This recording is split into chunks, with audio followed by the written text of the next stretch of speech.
Welcome to Paris podcast number 98. And today we're talking about UAVs, but marsupial UAVs. And if you don't know what that is, then you're in the right place because we're going to talk about what these are. We're also going to talk about what the experimental methodology of these tests are and the numerical simulation methodologies as well. This is going to be a two-part series because the first part we're going to be talking about how to investigate these different flying objects. And the second part is going to be about some other results as well. So to look at this, we're going to look at a paper called Ground Test and Numerical Simulation of Aerodynamic Interference of the Marsupial UAS. This is open access again, so you can find it in the link in the description and download it if you'd like. And if you're listening to this on Spotify, you can either find the video on Spotify or you can go onto our YouTube channel and find the video there as well. And if you're looking at it on our YouTube channel, then you can see the video already. So let's talk about what these marsupial UAVs are. They say in recent years, small unmanned aerial vehicles, or UAVs, have developed rapidly in military and civilian applications due to their strong survivability, good maneuverability, and low manufacturing cost with small size. However, at adequate size, I should say. However, due to the limit of energy technology, small UAVs have some shortcomings, such as low flight speed, poor endurance, and limited load capacity. As a result, the mission range of small UAVs in practical applications is small. At the same time, the security and reliability of small UAVs is relatively awful. In late October 2021, DARPA successfully captured a Pixie drone using a C-130 transport aircraft. So this is a military airplane for cargo, and they managed to pick one up in it. That's pretty cool. They flew near it and they grabbed it out of the air. They say it was the first airborne recovery of a marsupial UAV, although another child drone was damaged during the test. So in other words, they're saying that a marsupial UAV is when you have a parent drone and then you have other drones that get housed inside it and they can deploy. So marsupial, for those of you who don't know what a marsupial is, if just think about a kangaroo. This is where you have like a main kangaroo and then you have a pouch which the little joey or the little kangaroo goes in there. That's a marsupial. So it's the same kind of idea here. That's why they call them marsupials. And you have a whole bunch of different marsupials in Australia as well. So that's where they get the name from. So far, the aerial recovery of children UAVs is still a difficult problem to be solved. In order to solve the problem of aerial collaborative recovery of the marsupial UAVs, the multi-rotor UAV is used as a parent flying platform. So this is the parent, and they have a big UAV. Then the children UAVs are launched and recovered from the top of the parent UAV to reduce the aerodynamic interference of the marsupial UAS, so the unmanned aerial system, and improve the flight stability of the system. So why would you want to deploy them from the top instead of underneath? They mentioned this briefly where they said less aerodynamic interference. But if we think about what this means, first of all, the parent UAV is much bigger than the children UAV. And we're going to go through these sizes a little bit later. But generally speaking, it's like 10 times the size. This means that the parent UAV is producing a lot more thrust than the children UAVs. That means there's a lot more downwash, etc. So if you were to launch these tiny little UAVs underneath the bigger one, then the downwash and just the aerodynamics of this larger UAV would significantly affect the flight of these little UAVs to the point where they may not even be stable. So they might just lose stability and fall out of the air. So by launching it from the top, you can reduce the likelihood of that happening.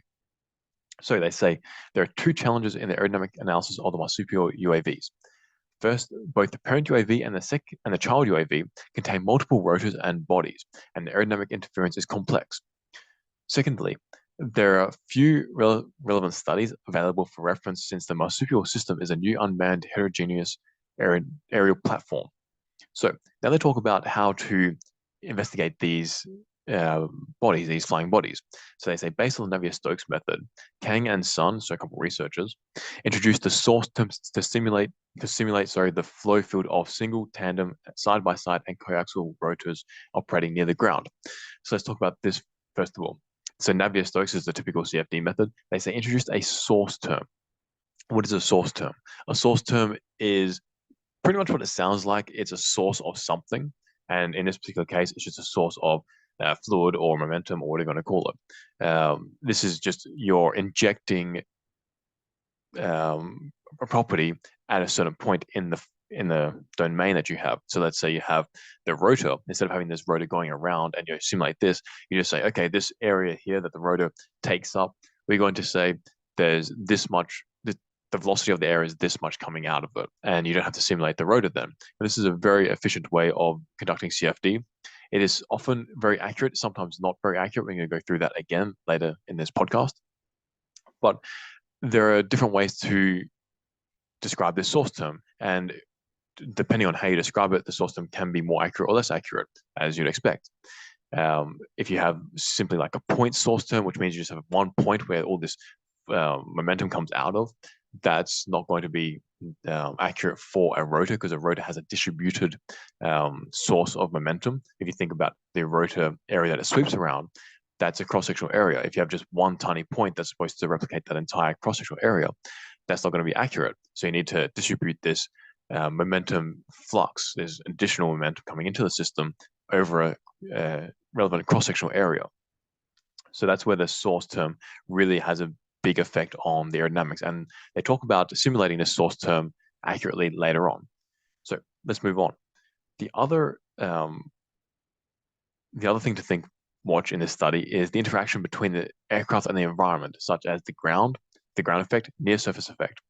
So the ground effects and near surface effects are when you have an object producing lift near a solid surface or even a semi-porous surface. You're not going to get the exact same effects of a semi-porous, but it's going to be similar to ground effect. It's sort of like the Diet Coke of ground effect. You can think of it. It's not quite the full thing, but it's pretty close. So the wake propagation and flow development of the motor rotors have been studied, and operating a multi-rotor approaching an obstacle in practical applications can lead to catastrophic mission failure without adequate understanding of proximity effects. So in other words, when you fly a drone near a surface, the exact effects of the ground on that surface are not fully known, and it can result in instability in the drone and it falls out of the sky. So Raza, a researcher, used time-accurate LES to simulate the wind field behind a building and studied its influence on stable flight control of a quad rotor. And another researcher, Paz, used a numerical simulation method based on a dynamic mesh to analyze the influence of different flight speeds on their aerodynamic characteristics when a quad rotor is flying over obstacles. So I just highlighted this bit because I'm going to talk about dynamic meshes. So this is now in the CFD setup. When you have a mesh, and let's say you just were to mesh a general domain, that's usually just called a static mesh. And we don't really call it a static mesh because it's just a standard mesh, but technically I guess you would call it a static mesh. That's the mesh. If you have the mesh in it moving in somehow, and you maybe have an overlapping of meshes and one mesh moves and etc., that can be a dynamic mesh. And this is often used when you have moving objects, or you have two different objects that change proximity to each other with time. You can use a dynamic mesh. So that's what they used here. So Casalino, another researcher, studied the acoustic impact of rotors in urban traffic based on very large eddy simulation methods, revealing the importance of multiple vortex body interactions in a complex multi-rotor system. So in other words, if you just have one rotor, or one UAV, sorry, they have multiple rotors and those are all interacting with each other. So that's a complex aerodynamic phenomenon going on right there. When you have parent UAVs and children UAVs, now it's even more complex. So let's move on here. They say when the parent UAV is relatively large, such as the marsupial system, or when two UAVs are nearby, such as a multi-rotor formation, the aerodynamic interference caused by the UAV cannot be ignored. In this paper, a ground test was built to measure the extent of the interference effects of the small child UAV on a large parent UAV. And they go through the different zones where the UAVs will be relative to each other, and they get some really cool results. Let's first talk about the methodologies. So first of all, the ground test experiments. In the design of the marsupial UAV system, they want the parent UAV to carry as many children UAVs as possible for long distance flights. So this is important to talk about here because they first of all say as many children as possible, which means that they want to carry more than one child. And if you were to look at the parameters of these UAVs, the parent UAV weighs 6 kilos. So that's fairly large for UAV. Now, a child UAV weighs 0.4 kilos. So that's about right. But considering that that's still like 7% of a parent UAV's weight, that's still a very big payload. So how many of these you can carry, who knows? but even just one is pretty decent. So the fact that they want to carry more is quite a large feat, especially if you want to travel large distances. And they have the general sizing of the parent UAVs, and they're like, even though they're 6 kilos, they're not that big. They're only about a meter by a meter, and then these children UAVs are like 30 centimeters by 30 centimeters by a few centimeters thick. So the child UAV model is a ducted small quad rotor. So that means that there are 4 rotors, and the duct can reduce the mutual interference between rotors, increasing the lift of the aircraft and increasing the flight safety to a certain extent. So in other words, the rotors have these tubings around them, and this helps not only protect the rotors from debris or hitting stuff or whatever, but also channel the flow down properly so that you get more thrust potentially out of it and they become more efficient. They also don't, that results in the wakes not interacting with each other as much, which means that the rotors are a bit more independent of each other in terms of their performances, a bit more stable. So with the experimental setup, they have the apparent rotor, apparent UAV, sorry, and then they have a child UAV just above it in different locations, and they have it attached to a like a structure system. And on this structure, they have force measurements, and they have all different equipment to measure the wakes and the pressure distributions around the UAVs. So that's the experimental setup. They say that in this experiment, the rotation speed of the parent UAV rotors and the child UAV rotors were 13,000 and 3,400 RPM respectively. So 13,000 is fairly high. You can get higher, but that's getting towards the higher end, and 3,000 is quite low. So the parent UAV is producing 60 newtons of lift. The child UAV is producing 4 newtons of lift. Now, this is quite interesting because the parent UAV has 60 newtons of lift, which corresponds to about 6 kilo mass, and the parent UAV mass is 6 kilos alone. So that means it's in steady flight effectively.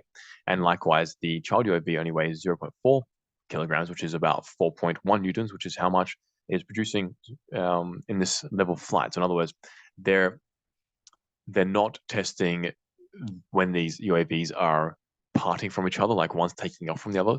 They're just testing when these UAVs are in proximity into each other at stationary heights, like they don't accelerate anywhere, at least not under their own power, maybe due to interference, but not from their own power. So onto the CFD numerical method. So this paper adopts the rotor aerodynamic simulation method based on a momentum source. As I mentioned earlier, the source is just a point at which you say, okay, more fluid is coming in here, or more momentum is coming in here, or whatever. And they're using the momentum source. Using this method, the rotor is replaced by a thin disc, and the element force of the blade during the rotation is replaced by a momentum source term. So the entire blade, like the entire rotor, is just now a thin disc, and they're saying through this thin disc, we're getting this much momentum coming out. The periodic flow is transformed in a quasi-steady flow state by the method of time averaging. Let's talk about this.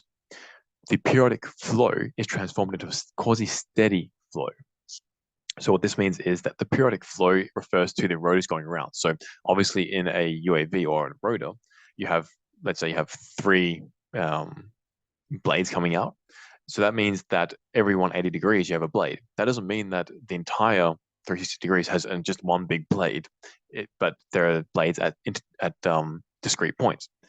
So that means that as the blade goes around, you get a periodic phenomenon happening in terms of thrust being produced. They're transforming this into a quasi-steady flow state, which means that they're just now averaging the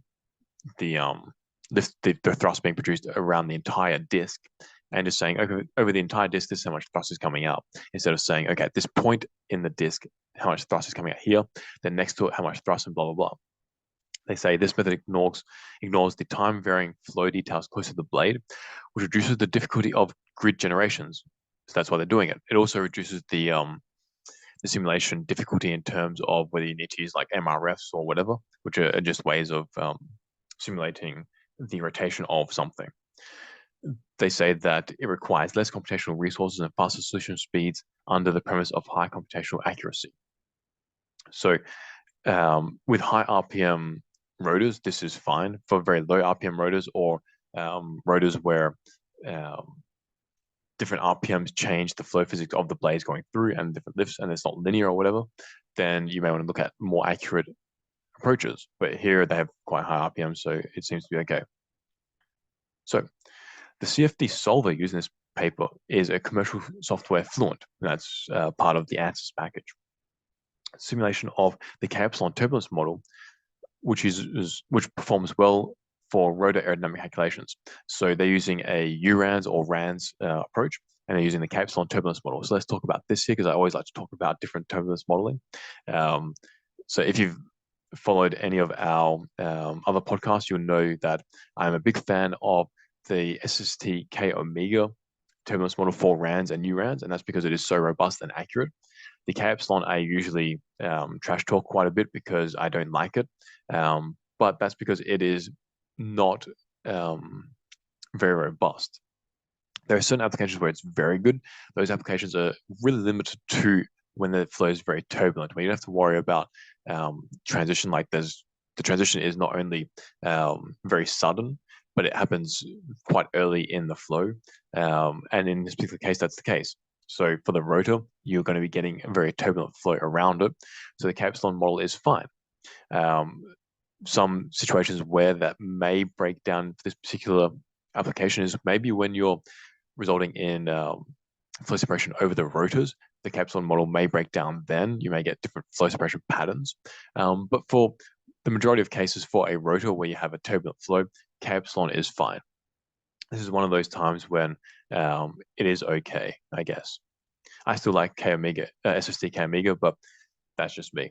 K epsilon is fine in terms of this application, and it would save a little bit more time compared to the SST K omega in this particular case because there are fewer equations being solved. But in other cases, you're going to get a far less accurate simulation result if you use K epsilon instead of other turbulence modeling. So in this test, the pressure distribution under the propeller was measured for a single propeller, and a comparison of the simulation and test results is shown in figure 6. So what they wanted to find is if their approach to modeling the rotor is any good. So that means not only their source term for the momentum source term, for approximating the rotor, but also just their entire general setup. So in figure 6, they have a location just underneath the rotor, a single rotor, and they have the dynamic pressure along the span of the rotor. So from the left side of the rotor all the way through to the middle and then to the right side of the rotor. And they say the dynamic pressure distribution this is at 0.104 times the rotor radius under the propeller is consistent with the experimental results, verifying the accuracy of the method in simulating the rotor flow field. So in other words, the simulation results are matching quite nicely with experimental results. So they say that their method for simulation is good. Now, one thing that should be noted is that there are small differences. This may be due to the simulation approach, but also potentially due to the density of air, which I talk about quite a lot, and that's because we actually make an instrument that actually measures the density of air for you. The reason why this is important is because it changes by about 2 to 4% every day, and more between days, weeks, months, seasons. So you can get up to 10 or 15% change throughout the year. And if you don't measure those density changes accurately, when you go to do your simulation, you have the wrong density compared to your experimental validation data. So you can't get the right results unless you really hack your CFD and you just butcher it to the point where it doesn't actually make sense anymore, but you get the right results for some reason. So you just should better accurately measure the density to begin with. So that's one reason why you might get differences in your simulation results compared to your experimental. Another reason is because of how you set up your simulation to begin with. So in terms of their results here, I just want to talk about the dynamic pressure distribution across a rotor. So at the middle, at the center, the dynamic pressure is the lowest, and this corresponds to the speed of the flow coming out. And dynamic pressure is equals half times the density times the velocity squared. So the greater the velocity, the greater the dynamic pressure. And if you want to learn more about the difference between dynamic pressure, static pressure, and total pressure, check it out at podcast number 41. And this is a very interesting podcast, one of my favorites, because it talks about these 3 concepts, which are very fundamental to aerodynamics. And some people don't necessarily understand the difference between them. And I give an example, I think, in that podcast and other podcasts. For example, when I was in my second year of my PhD, I was I remember I was in a wind tunnel and I was talking about a pitot-static tube with another PhD student. He was in his fourth year from memory, and he didn't understand how it worked. And I had to explain to him the difference between total pressure, static pressure, and dynamic pressure.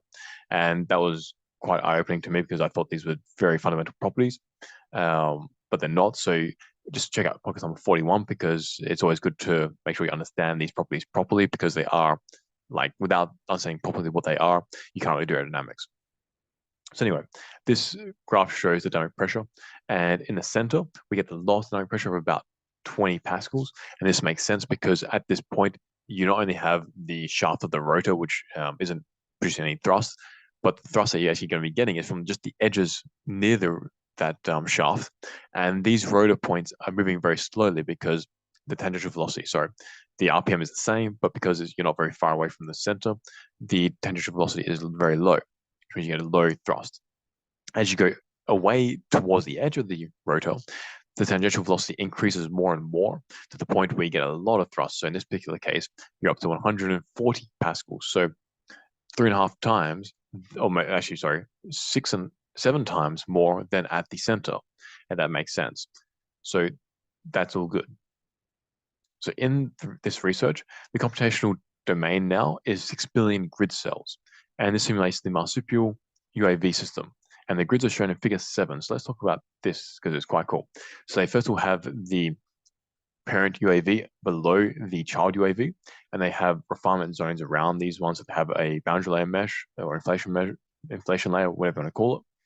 They have then refinement zones around the child mesh, around the child UAV, sorry, and then around the parent UAV, and then they get coarser and coarser as you go out. So that makes sense. And then around the propeller, they have actually a very fine mesh where the source term would be.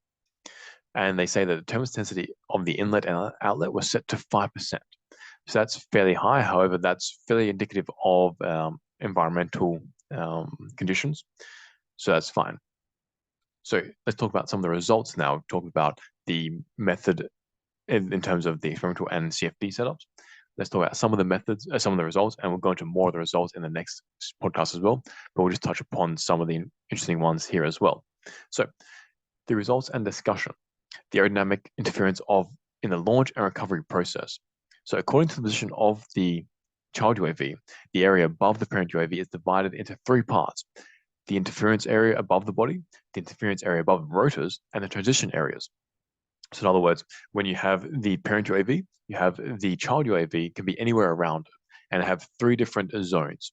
The first zone is when it's right above the body of the UAV, the parent UAV, not the rotors, but the body itself. Then as you go towards the rotors, you transition from being above the body to being above the rotors. So that's the second area. The third area is when you're above the rotors. So why would this matter? Well, the first point of view is that when you have something above the body, the parent UAV, the body is a hard surface. It's solid. So that's effectively a ground effect kind of thing happening. When you're above the rotors, you now have your UAV, your child UAV, like throwing a lot of air into these other rotors, which not only affects the parent UAV, but also the child UAV, because now you have the parent UAV is like sucking this air as well. So there's this complex interaction going on, which changes the thrust production of both UAVs. Secondly, when you have the child UAV over the body of the parent UAV, the wash coming out of the child UAV is fairly axisymmetric about the parent UAV. So in other words, each one of the 4 rotors is going to be affected about the same amount because it is located in the middle of the parent UAV. However, when the child UAV is above just one of the rotors, obviously that rotor is going to get affected a lot more than all the other rotors because the wash from the child UAV is directly impacting that rotor. So that's these are differences, which is why they want to look at these different areas. So they talk about the interference area above the body first. They have a figure 9 here, which shows the lift curve of the child UAV in the body interference area. They say the rotors of the parent UAV reduce the lift of the child UAV. It can also be seen from the curve of the child UAV lift with the parent rotors in figure 9, sorry. So as you get closer to the parent UAV, the lift being produced dramatically increases above the body, sorry. And this is because the body is a hard surface. That makes sense. They say the effect of the parent rotor on the lift of the child UAV increases, then decreases with increasing relative height. The lift of the child UAV is reduced by 3.5% at the relative height of 2 centimeters. At a height of 21 centimeters, the rotor downwash effects reach its maximum with a lift loss of about 10%. Now, there are two things that we'll talk about here. First of all is they have the results of the parent UAV with the rotors moving and without the rotors moving. I'm not sure why I'd care about without having the rotors moving, because I don't see the practical application of this. Like, the only reason would be if you have the parent UAV on the ground and then the child UAV like jumping into it. But in real life, I guess you'd have them all flying, so you'd want to have the parent UAV rotors moving. So anyway, in terms of when you have the parent UAV rotors moving, as you get very close to the parent UAV, the child's lift production skyrockets. So it goes from like 4.2 newtons up to 5.4 newtons. As you move away, 20 centimeters above, it drops down to 3.8 newtons. And then as you get further away again, it goes back up to 4.2 newtons. So there's a range there where it's very detrimental, and then either side of it, it's beneficial, I guess you could say, or goes back to normal at least. Then if you have the parent UAV rotors not moving, then it becomes a lot more predictable in terms of it's just like a ground effect where you have the closer you get to the body, the more lift you're producing. So the rotors obviously do have an effect because they're obviously sucking the air away a little bit as well. So that affects the lift production of the child UAV. So in figure 10, they have the schematic diagram of the influence extent above the body. And this is really cool because they show the child UAV in a diagram its distance away from the body of the parent UAV. And they say the red represents the area where the lift of the child UAV increases. The blue represents the area where the lift decreases. It also means in the blue area, the role of the parent rotors is stronger than the role of the parent body. And in the red area, the role of the body is dominant. That's interesting to know. So even though your UAV is above the body of the parent UAV, at certain points, the rotors of the parent UAV are still overriding the effects of the body of the parent UAV on the child UAV. So that's really cool. And in terms of the zone where the child UAV is producing more lift, this is really just very close to the parent UAV's body. Like it's only a few centimeters away. Once you get past that, you start producing less lift. So, and then in figure 11, they show the lift divided by power of the child UAV in the body interference area. So what this means is how much lift you're producing with how much power you're putting in. The higher this value, the better you're doing, because it means you don't need to use as much power to produce the lift that you need. They say that affected by the body of the parent UAV, the efficiency of the rotors will increase. So that makes sense. As you go closer to the body, you get the ground effect kind of thing happening, and you get more lift for the same amount of power that you're giving. This is attributed to the fact that the ground effect can significantly reduce the induced power, and the profiling power is almost unaffected, which is similar to the previous conclusion. Affected by the rotor of the parent UAV rotors, so the rotation of the parent UAV rotors, the power of the child UAV will be reduced in some degree under the same rotor conditions of the child UAV. So in other words, they have on this graph, the lift to power plotted when you have the parent UAV rotors moving and when they're not moving. And for some reason, not for some reason, but the rotors do affect the amount of power, lift to power ratio at certain distances. When you get very close to the body, there's almost no effect, but as you get further away, there's more and more effect, generally speaking. And it's the rotors are detrimental for the lift. So in other words, when the rotors are moving, you're not producing as much power from the child UAV as if they're stationary. But again, in real life, there's not really much practical application for stationary rotors, I would think. So this is just a general theory for general theory understanding. So what does this all mean? It means that the rotors of the parent UAV reduce the lift of the child UAV when the child UAV is above the parent UAV's body to some extent, even though you'd hope that the parent UAV body would be completely beneficial and the parent UAV to be completely beneficial, but it's not. So that's in this podcast. In the next podcast, we're going to be going through additional information, including all different power and stability results and downwash graphs and streamlines showing how the flow moves and dynamic pressures, etc. So that's in this podcast. Make sure to like, subscribe, and the second podcast will be out in a few days. And if you want to get better at CFD and or theory, we got courses in the link in the description to help you get better. And if you want to make your CFD validation data more accurate or your experimental data more accurate, check out the Atmosphere Hawk. It's the instrument we make to make your experiments better and your CFD data more accurate. And it measured the density of air very accurately to get rid of that 2 to 4% change just due to barometric pressure, humidity, and temperature changes throughout the day. Link in the description as well. And I'll see you in the next podcast. Peace out, amigos.